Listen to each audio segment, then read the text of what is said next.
زما ډیر قابل قدر و احترام حضرات علماء کرام معزز طلباء اعظم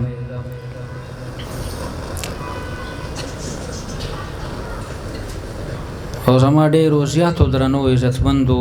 مشرانو نوجوانانو کشرانو ورونو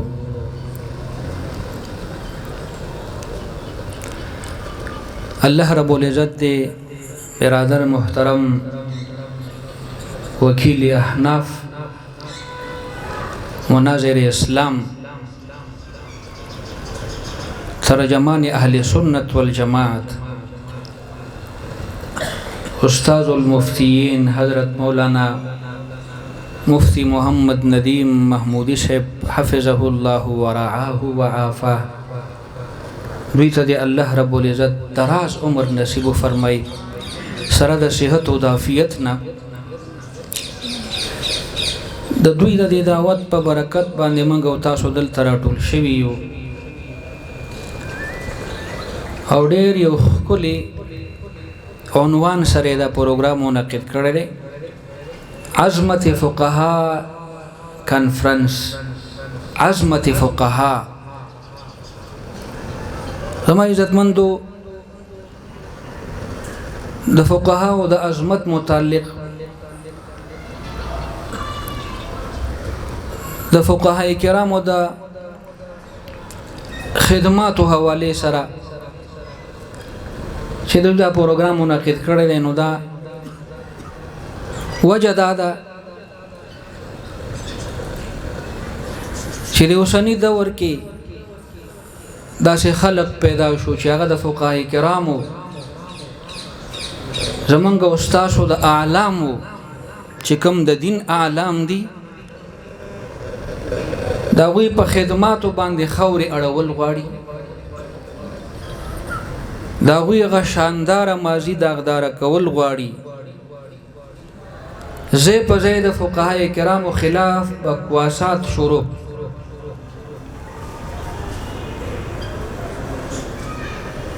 زه په زید فقهای کرامو بدنامی شروع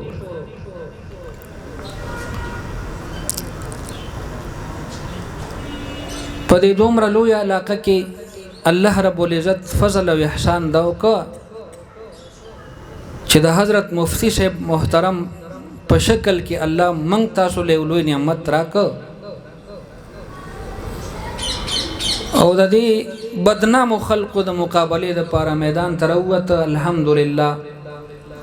لږ وخت شو د دوی دلته چې دوی دلته تشریف راوړل په دې لږ وخت کې الحمدلله د دنیا ګډ ګډ سي د فقهای کرامو احسانات ورسول چې امت سره کم احسانونه کړی منګه ورپسې د ځان نه وو دي ظالمانو پسې ښه د دوی خپل کتابونو کې دي د فقهای کرامو په عظمت باندې خبر نه دي د فقهای کرامو د خدماتو نه خبر دي د خپل جهالت توجنه فقهای کرامو پسې راواغستو خپل کتابونو کې کتاب خلق د امت ته هدایت لپاره لیکي کتاب خلق د امت ته دیني ستنو د بیزت کولو د پاره نه لیکي د ظالمانو د فقهای کرامو بیزتۍ شروع کړي دوی د فقهای کرامو د عظمت او د عزت نشه خبر دي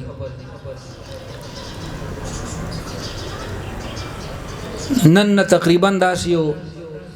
20-25 سال مخکې یو کتاب شایع شو دلته نامه ورته ایخي و الدین الخالص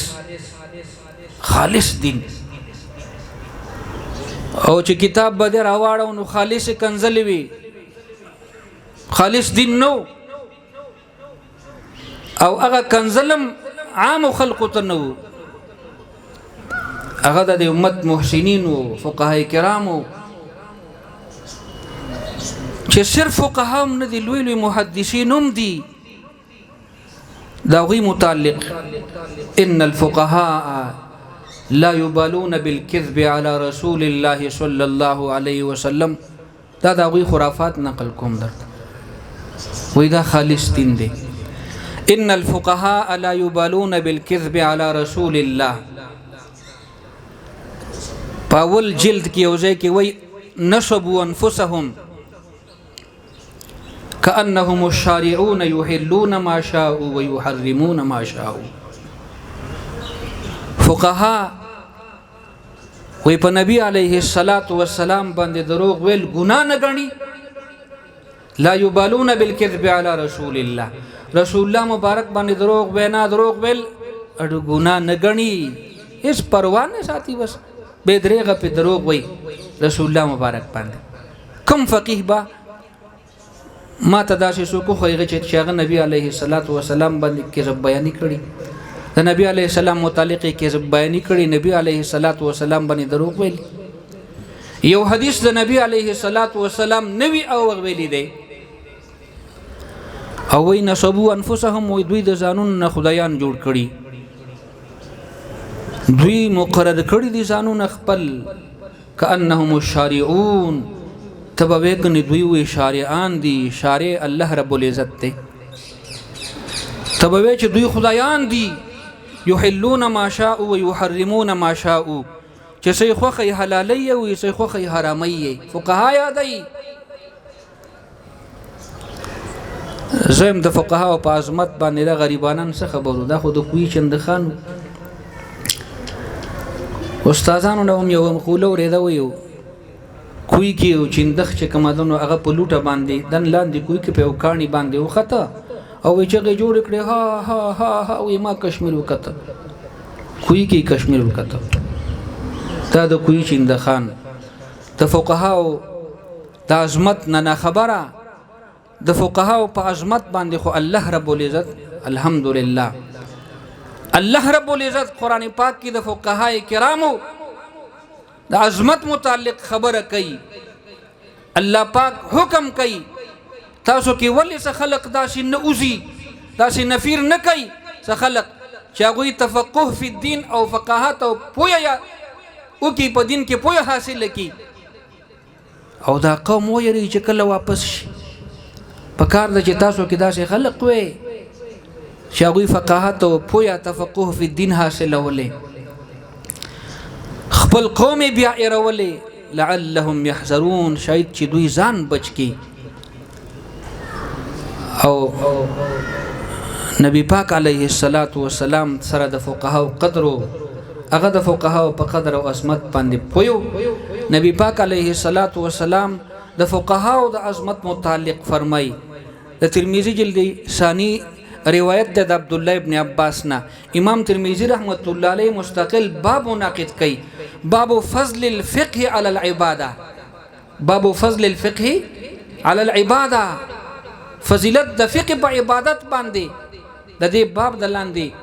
امام ترمذی رحمه الله د عبد الله ابن عباس نه روایت نقل کړي، وی نبی علیه الصلاۃ والسلام فرمایلی فقيه واحد اشد علی الشیطان، یو فقيه هغه زیات قوی دی په شیطان باندې، سخت دی په شیطان باندې، قوی دی په شیطان باندې، من الف عابد، د زرو عابدانو عبادت گزارونه، د زرو عبادت گزارو یو فقيه. او بیا زما عزتمندو دا خود دوی خبرې دي، د دوی خبرونه نه متاثر کیږو، د دوی بکواساتو کې نه راځو. لوی لوی محدثین د فقهاو په عظمت باندې قایل دي. د امام ترمذی رحمه الله غوندې شخصیت، امام ترمذی رحمت الله علیه په خپل په ترمذی شریف کې ابواب الجنایز کې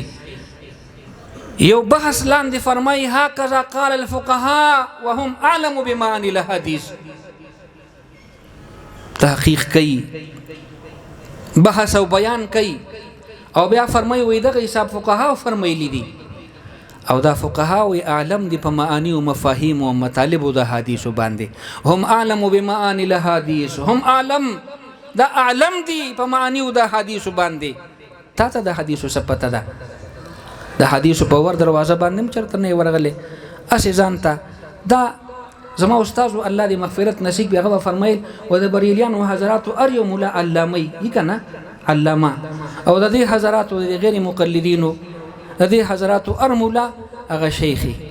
شیخ او شیخ د حدیث په ور او دروازه باندې هم چرته نه ورغلې ته خو د لوی محدثینو اقوال واوره چې د فقهای کرامو په باره کې څه فرمایي. زما عزتمند مختصر خبره کوم، بیا خاص کر زمونږ استاد امام اعظم ابو حنیفه رحمت الله علیه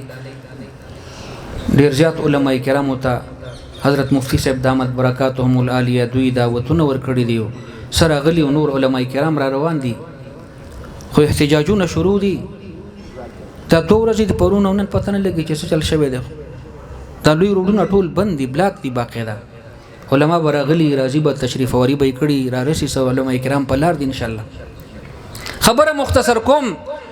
زمنګ د امام اعظم ابو حنیفه رحمت الله علیه چې د اکثر ائمه او استاد دی او سلطان الفقهاء دی، د فقهای کرامو سردار دی، داغه متعلق بدرته سبم لوی محدثین داغه متعلق شوی لک داغه متعلق د بعض محدثین او اقوال درته بیانوم. بیا خبره بس کوم د امام اعظم ابو حنیفه رحمت الله علیه متعلق چې داغه فقه الحمدلله نن پټول اسلامی دنیا کې عدالتي فقه چې با عدالتونو کې په کومه فقه باندې فیصله کولې شو قضا کولې شي هغه فقه حنفی دا په تمام اسلامی دنیا کې ګورې ښا یو پاکستان هندوستان افغانستان نه یادوم په تمام اسلامی دنیا کې د امام صاحب رحمت الله علیه فقه حنفی عدالتي فقه دا د ټولي دنیا مسلمانان په دې فقه باندې فیصله کوي. دا حضرات وی غني دا فقه صرف د امام اعظم ابو حنیفه رحمت الله علیه قول ده بس، حالانکه امام طحاوی رحمت الله علیه خپل سند سره دا خبر را نقل کړی دا خپل سند سره وی فقه حنفی د یو شخص رائے نه دا وی دا د امام اعظم ابو حنیفه رحمت الله علیه د مجلس شورا 40 کسانو لوی علماء کرامو چې بیا وروسته د لوی محدثینو شيوخ پاتې شوی دي. اوس چې کوم محدثین موت ته په نظر باندې راځي کنه د لوی محدثینو شيوخ پاتې شوی، دا تاسو لوی محدثین او فقهاو د مجلس شورا 40 ارکانو او به دې طریقې سره تدوین د فقه او امام اعظم ابو حنیفه رحمت الله علیه چې یو مسله براله امام صاحب په خدمت کې به پیش وا نو ټول علماء به بحث وکړو او ټول علماء به دغه جوابونه پیش کړل چې کم جواب به زیات تحقیقي جواب نو هغه به ولیکل شو او داغه نه بعد کې به بیا د 12 کسانو یو بل کمیټي و د 12 علماء بیا به هغه جواب هغه ته پیش کړي شو چې هغه په نظر ثانی وکړو د ټولو په اتفاق راغی. بیا به امام اعظم ابو حنیفه رحمت الله علیه حکم وکړي دا ځان سره ثبت کړي د اولی کوي بیا به اولی کله شو د فقه حنفی دی طریقې سره مدون شوی دا. د دې خلکو دا خیال دی بس دا صرف د امام اعظم ابو حنیفه رحمت الله علیه رائے دا وې دا اصحاب الرای دي، اصحاب الرای نه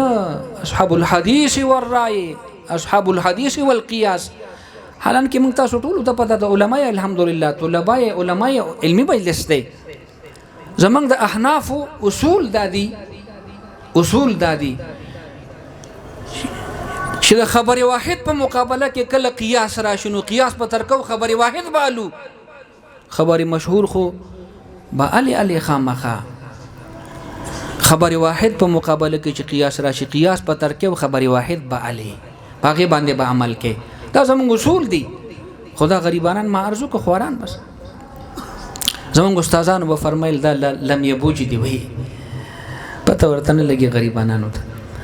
زما عزتمند مسلمانانو ورونو علماء کرام او طلباء اعظم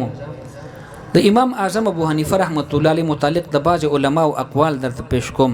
بیا د مختلفو مذاهب او علما زمونږ استاد د امام اعظم ابو حنیفه رحمت الله علیه په فقاهت باندې دا وی په ثقافت باندې رسالی لیکلی کتابونه لیکلی منقبتونه دا غوی بیان کړي دا غوی په مناقب کې شته کتابونه د مختلفو مذاهب علماو صرف احناف نه منګو تاسو پیژنو مکی ابن ابراهیم رحمت الله علیه امام بخاری رحمت الله علیه او ډېر لوی استاد دی ګورخه چې د ثلاثیات استاد دی د امام بخاری د ثلاثیات مکی ابن ابراهیم رحمت الله علیه هغه فرمای وی کان ابو حنیفه اعلم اهل زمانه دا د امام ابو حنیفه رحمت الله علیه خپل شاګرد دی کان ابو حنیفه اعلم اهل زمانه امام ابو حنیفه رحمت الله علیه د خپل زمانه د خلق اهل علم خ عالم او سفیان ثوری رحمت الله علیه ټول پیجنو کنه هغه کان ابو حنیفه والله شدید المعرفه بناسخ الحديث ومنسوخه ابو حنیفه رحمت الله علیه قسم په الله د ناسخ حدیثونو او د منسوخ حدیثونو علم الله دته پورا ور کړو شدید المعرفه پورا معرفت والو قوي معرفت والو په ناسخ احادیث او منسوخ احادیث باندې چې کوم علم الله د لور کړو دا ابو سفیان ثوری رحمت الله علیه فرمایل او په دې محدثینو کې محدث ته یحیی ابن نصر رحمت الله علیه نامه ده یحیی ابن نصر ابن حاجب رحمت الله علیه فرمای سمعت ابا حنیفه یقول عندي صناديق من الحديث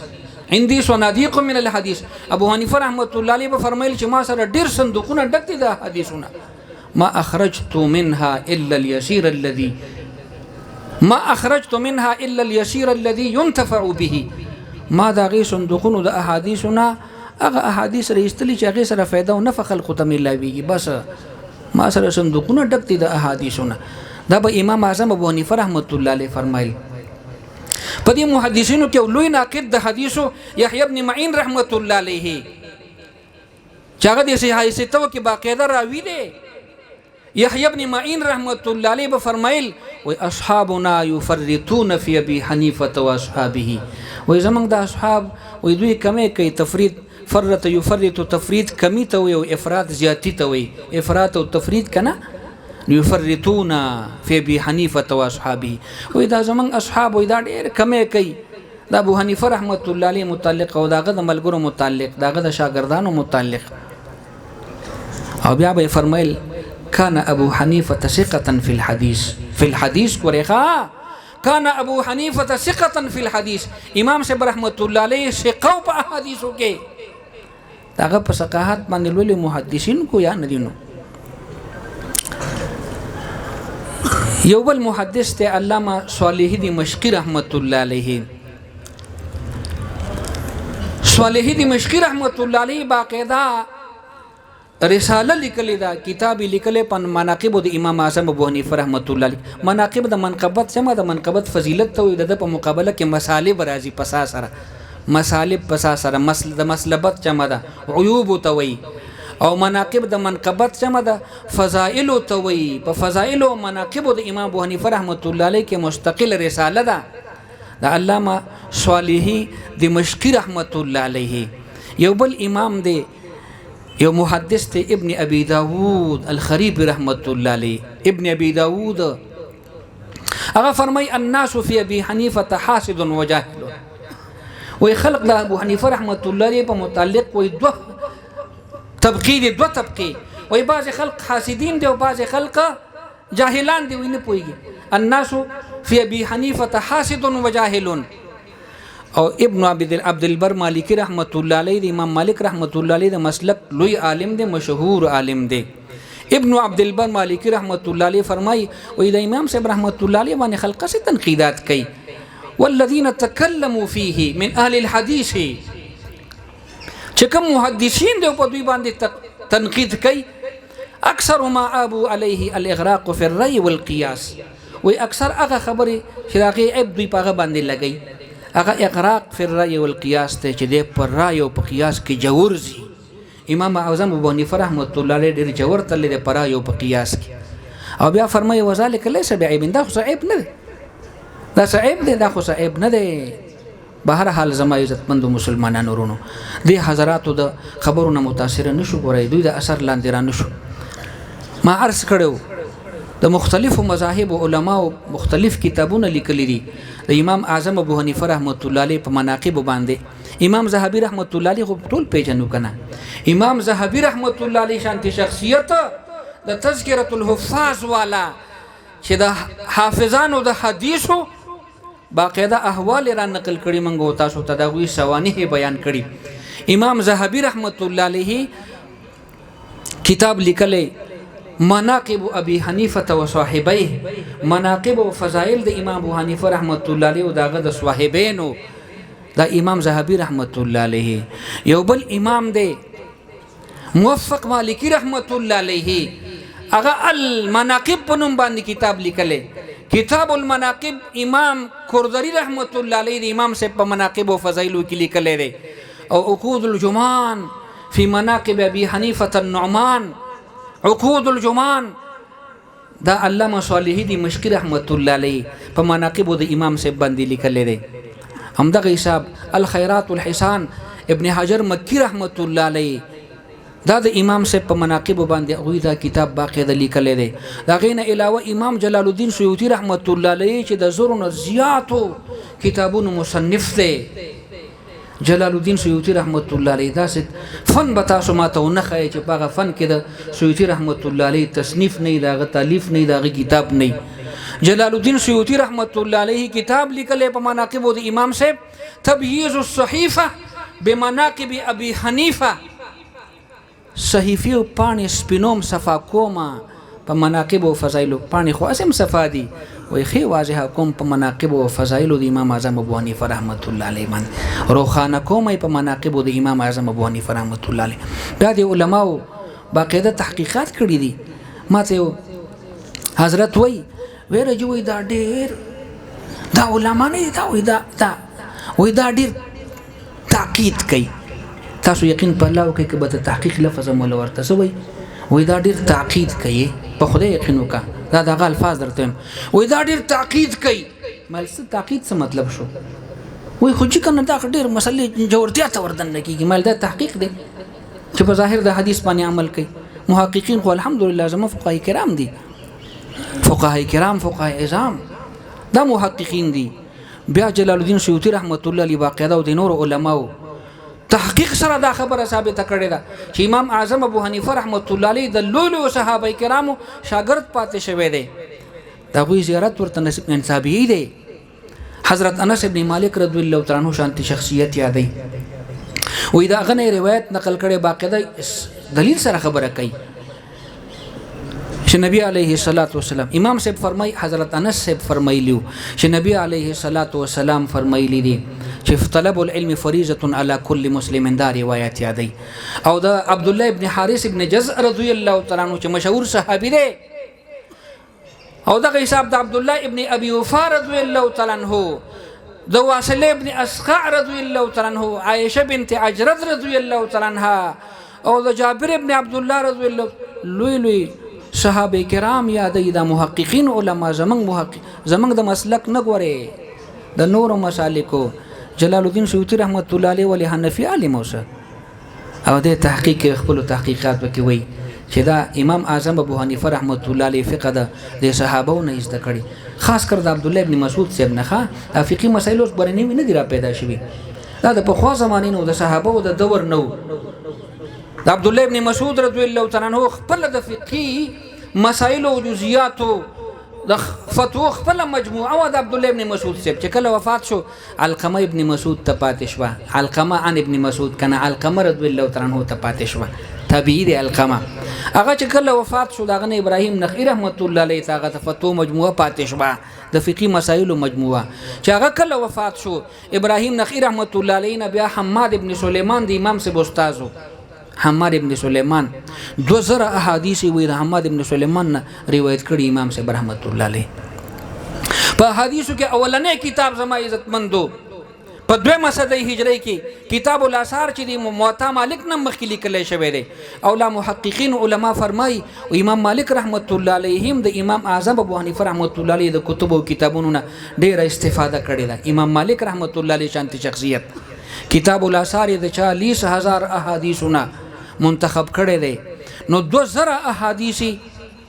2000 احادیث پکې د حماد ابن سلیمان رحمت الله علیه نه روایت کړي دا غنه است کړي دي امام ابو حنیفه رحمت الله علیه حماد ابن سلیمان رحمت الله علیه ته مجموعه د عبد الله ابن مسعود رضی الله تعالی عنہ د فقهي مسائل او د فتوا پاتې شو. حماد ابن سلیمان رحمت الله علیه چې وفات شو امام اعظم ابو حنیفه رحمت الله علیه ته پاتې شو. دا د محققین او علما او اقوال دي زما عزتمندو. الله رب العزت منګ او تاسو ته علم نصیب کړي. الله پاک دې منګ او تاسو سره د مطالعه شوق پیدا کړي. علم په کتابونو کې د قسم دی زمونږ او تاسو نسبت او تعلق د مفتی صاحب الله دې ول نور رحمت ورکي د علماء کرامو دا ګورو علما ټول ناستي زما دي خلاصته دا چې تاسو تخکاری کنه دا علما ناستي فاضل شوی دي فاضلان دي او بیا دوی سره تخصص وکړه بیا دوی سره د مناظره کورس وکړه دی بر کتابونو ته چې لاړ شي بیا بدر ځان ناشنا ښکاري شي ځان بدر تحمیق ښکاري شي. زمونږ خو بس د نصابي کتابونو خو محدود کتابونه دي لوی کتابونو سره زمونږ تاسو واسطه او تعلق نشته. الله رب العزت موږ تاسو ته توفیق نصیب فرمایي چې هر کال دغه سپګن تعداد کې د مفتی صاحب سره په دې تخصصاتو کې ان شاء الله شرکت کوو. الله پاک دې دوی د خدمات قبول فرمایي او الله پاک دې دوی حفاظت وکړي. موږ تاسو ته د الله تعالی خیر د دنیا او د آخرت نصیب فرمایي. واخر دعوانا الحمدلله رب العالمین.